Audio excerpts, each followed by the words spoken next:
Bukod kay Luis Antonio Cardinal Tagle, isang Pinoy kardinal ang tinuturing na dark horse o may tsansa pa ring mapili bilang bagong Santo Papa. Siya si Pablo Virgilio Cardinal David na una nang nakausap ng News 5 pero naging mailap sa ilang impormasyon sa proseso ng botohan dahil na rin sa kanilang oath of secrecy. Pero kumpleto na po, nasa Holy See na ang lahat ng kardinal na pipili ng susunod na lider ng simbahan. Simula nga po May 7 oras po yan na sa Roma. At narito ang report ni Cheryl Cosit. Dumating na sa Vatican ang 133 kardinal na kasama sa conclave o botohan ng susunod na Santo Papa bukas. Sa datos ng Vatican, Europe pa rin ang may pinakamalaking porsyento ng mga bobotong kardinal. Pero kapansin-pansin ang pagbaba nito ngayong taon kumpara sa huling papal conclave noong 2013. Dumami naman ang mga taga-Asya. Ayon sa dekada-dekada ng pilgrimage guide at founder ng The Catholic Traveler na si Mountain Butorak, mukhang malaki ang tsansa na manggaling sa Africa o Asya ang susunod na Pope. Hindi raw maitatanggi na malakas na kandidato rin si Luis Antonio Cardinal Tagle. In our country, yes. The most popular is Cardinal Tagle. Right. Do you think he has a strong chance? I think several years ago, he was definitely the front runner. I've heard some really good things about him the last few days. Like some of my friends who work for Cardinals, they said, oh, he's pretty strong. So it could be. Matunog din na papabili ang mga Italianong kardinal na sina Matteo Zuppi at Vatican State Secretary Pietro Parolin. Pero para kay Mountain, si Zuppi ang llamado. He is somebody that both sides like a lot. He's done the traditional Latin Mass. He was named Cardinal by Pope Francis. Itinuturing namang dark horse ang isa pang Pinoy na si Pablo Virgilio Cardinal David.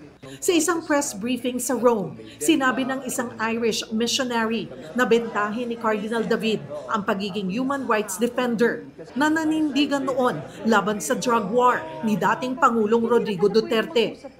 Magandang katangian din daw ni Cardinal David ang pagsusulong niyang litisin sa civil courts mga kaso ng pang-aabuso laban sa ilang alagad ng simbahan. Ipinauubaya ng mga kardinal sa Holy Spirit ang kanilang pagdedesisyon. Simula bukas, marami ang maghihintay sa puting usok sa chimney ng Sistine Chapel na hudyat na may bago ng lider ang simbahan.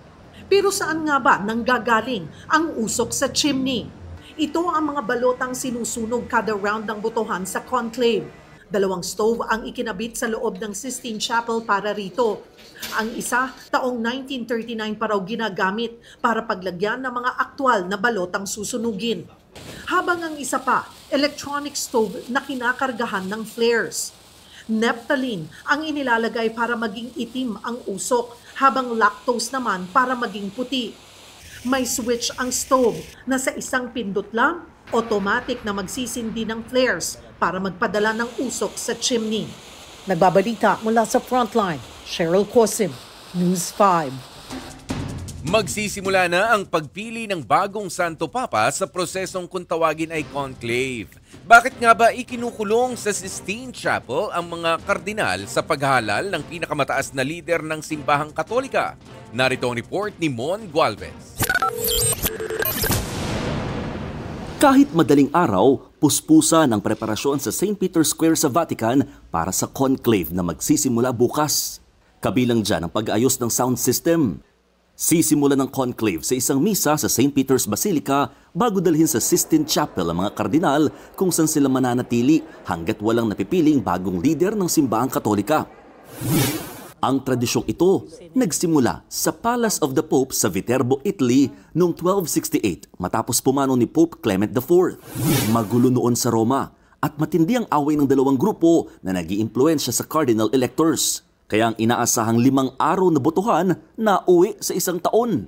Dito na nagalit ang mga tao sa Viterbo at pinilit na umaksyon na mga kardinal. Kung hindi nila makuha yung 2/3, napilitan silang isa rito dahil nakasalalay doon ang ekonomiya, lahat yung kaligtasan ng mamamayan at higit sa lahat yung kaayusan ng simbahan. Doon tinatawag na nahiwalay sila sa mundo.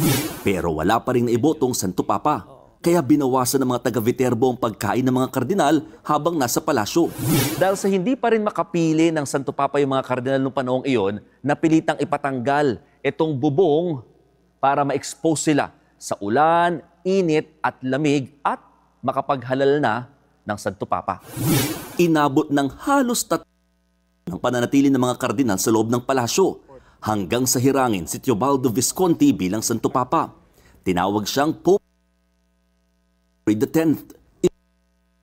Archdeacon ng Liege, hindi isang kardinal at lalong hindi papari. Kilala siya sa pagiging diplomatiko. Naisip nila na siya ang maaaring mamuno at higit sa lahat maging tulay para sa mga hindi pagkakaunawaan ng mga dalawang grupo.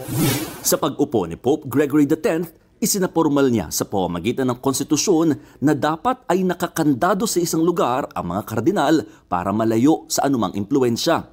Isang tradisyong isinasabuhay pa rin hanggang ngayon.